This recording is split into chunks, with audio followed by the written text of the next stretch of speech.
Sahabat Dionan yang terkasih, selamat Natal bagi kita semua.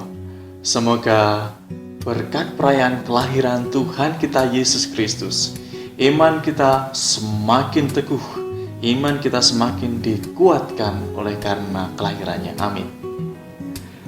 Kita berjumpa lagi dalam renungan singkat Dehonian dalam kesempatan ini edisi 26 Desember tahun 2016.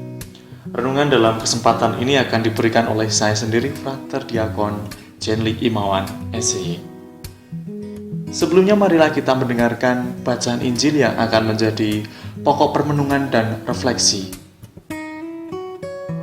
Pembacaan dari Injil Yesus Kristus menurut Matius bab 10 ayat 17 sampai dengan 22. Pada waktu mengutus murid-muridnya, Yesus berkata, "Waspadalah terhadap semua orang, sebab ada yang akan menyerahkan kamu kepada majelis agama, dan mereka akan menyesah kamu di rumah ibadatnya. Karena aku, kamu akan digiring ke muka para penguasa dan raja-raja sebagai suatu kesaksian bagi mereka dan bagi orang-orang yang tidak mengenal Allah.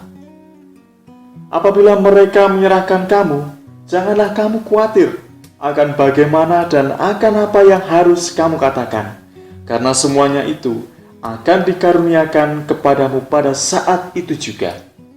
Karena bukan kamu yang berbicara, melainkan Roh Bapamu, Dialah yang akan berbicara dalam dirimu. Orang akan menyerahkan saudaranya untuk dibunuh. Demikian juga seorang ayah akan menyerahkan anaknya. Anak-anak akan memberontak terhadap orang tuanya dan akan membunuh mereka. Dan kamu akan dibenci semua orang oleh karena namaku. Tetapi orang yang bertahan sampai pada kesudahannya akan selamat." Demikianlah Injil Tuhan. Terpujilah Kristus. Sahabat Dionan yang terkasih, saya teringat dengan sebuah pengalaman ujian salah satu mata kuliah moral di kampus waktu itu.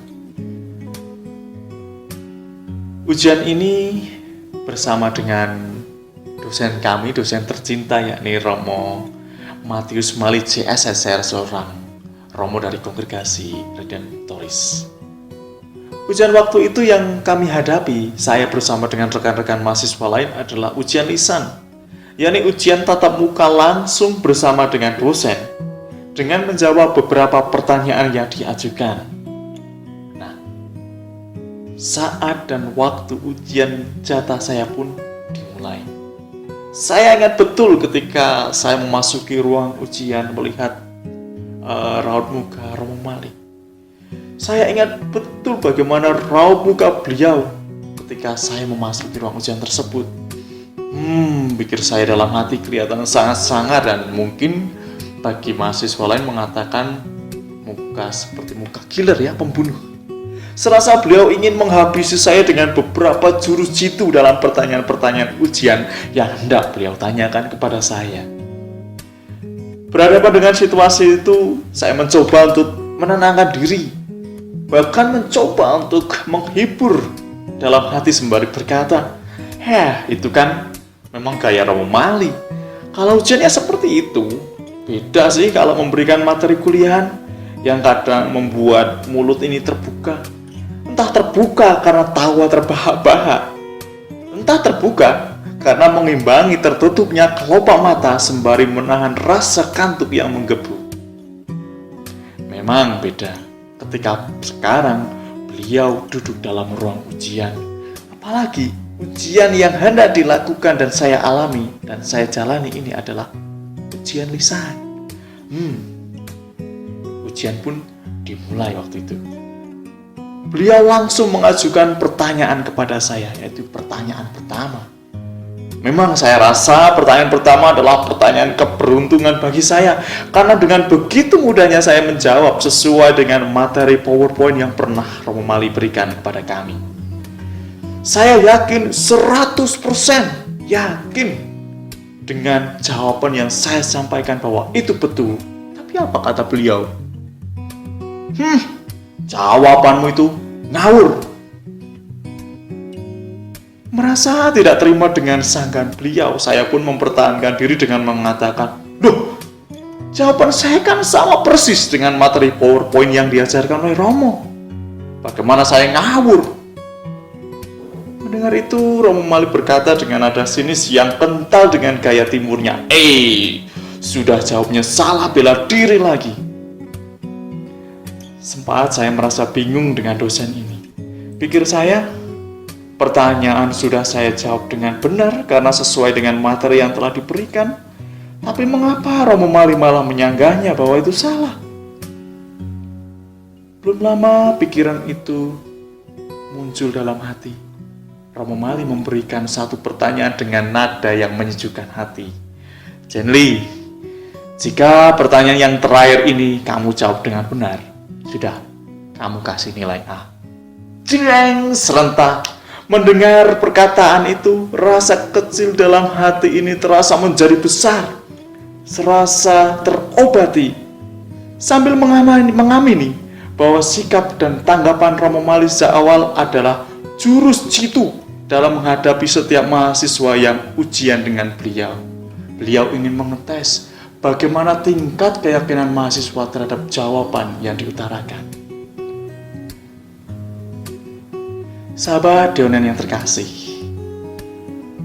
setiap dari kita memiliki tugas perutusan masing-masing di tengah zaman yang terus berkembang dan berubah ini. Perutusan yang saya maksud adalah melaksanakan setiap tugas kita masing-masing.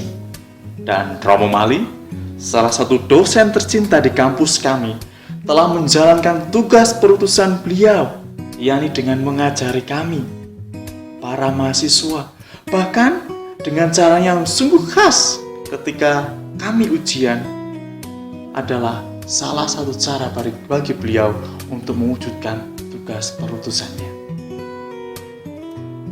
Memang, tugas perutusan dari masing-masing kita berbeda satu sama lain.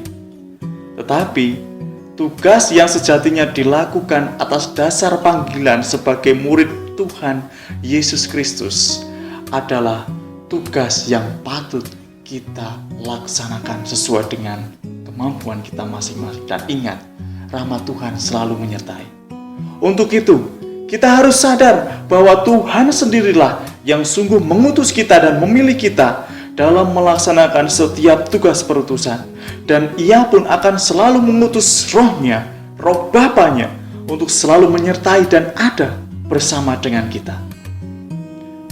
Matius dalam Injilnya hari ini mengatakan, "Karena bukan kamu yang berbicara, melainkan Roh Bapamu, Dialah yang akan berbicara dalam dirimu." Kita mesti tidak gentar dan takut untuk melaksanakan tugas kita masing-masing. Mengapa?